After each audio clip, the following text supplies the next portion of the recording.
Привет, друзья! Защита лишней не бывает. Российские военнослужащие во время проведения полевого ремонта военной техники показали установку решетчатых противокумулятивных экранов на БТР-82 и монтаж навесов от дронов на боевые машины ТОС-1А «Солнцепек». Противокумулятивные решетки не дают стопроцентной защиты, но снижают риск поражения бронемашины, а в некоторых случаях отводят кумулятивную струю в сторону.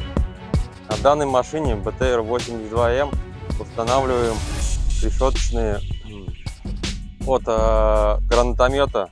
Состоит очень из много комплектов. Сначала идет сварочная работа, обвариваем втулки, потом накладываются бронелисты, переворачиваются на эти втулки болтами, стягиваем. Дальше устанавливаем комплект решеток, и вот что получается.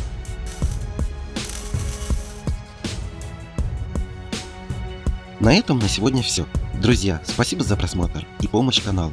Мы осветим все.